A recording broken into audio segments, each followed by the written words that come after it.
पुण्यातल्या वसंतदादा शुगर इन्स्टिट्यूटच्या वार्षिक सर्वसाधारण सभेकडे मुख्यमंत्री एकनाथ शिंदे आणि उपमुख्यमंत्री अजित पवारांनी पाठ फिरवली।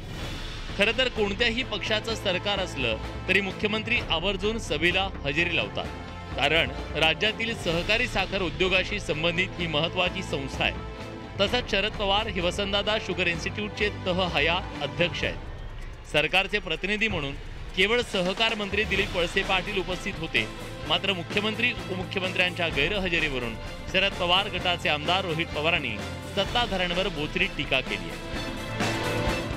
मुख्यमंत्री आणि दुसरे उपमुख्यमंत्री हे कार्यक्षम नसल्यामुळे एका उपमुख्यमंत्र्याला तरी कार्यक्षम राहावं लागत असेल, म्हणून एक मुख्यमंत्री आणि दुसरे उपमुख्यमंत्री राजकीय दृष्टिकोनातून अख्ख्या महाराष्ट्रात फिरत असताना महाराष्ट्र कुणीतरी चालवावा या अनुषंगाने कदाचित दादा काम करत असावे आणि बाकी लोक काम नसेल करत असं वाटतं। रोहित पवारांनी गैरहजेरीवरून अजित पवारांसोबत मुख्यमंत्री एकनाथ शिंदेंवरही निशाणा साधला, तर सत्ताधारी शिवसेनेनं रोहित पवार यांच्यावर पलटवार केलाय। मुख्यमंत्र्यांकडे उपमुख्यमंत्र्यांकडे काय येतं म्हणावं, आता आम्हाला बोलायला रोहित पवारांनी लावू नये।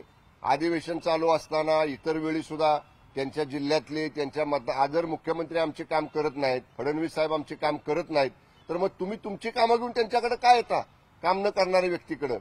त्यामुळं काम स्वतःचं असलं की यायचं।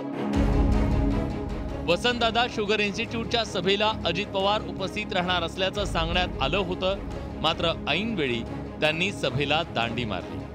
अजित पवारांच्या या गैरहजेरीला राष्ट्रवादीतल्या फुटीची किनार असल्याची चर्चा आहे। अजितदादांना शरद पवार साहेबांच्या तोंडावर तोंड पडणं त्यांना संकोच होत असेल की आपण एवढं मोठं हे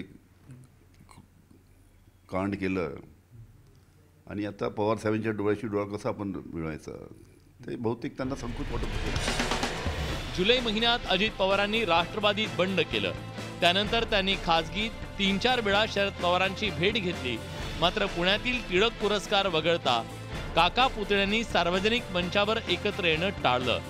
काही महिन्यांपूर्वी शरद पवारांच्या उपस्थितीत झालेल्या साखर संघाच्या बैठकीला अजित पवारांनी दांडी मारली होती। आता वसंतदादा शुगर इन्स्टिट्यूटच्या सर्वसाधारण सभेकडे पाठ फिरवल्यानं राजकीय चर्चांना उधाण आलंय। Bureau report, news 18 Lokmat.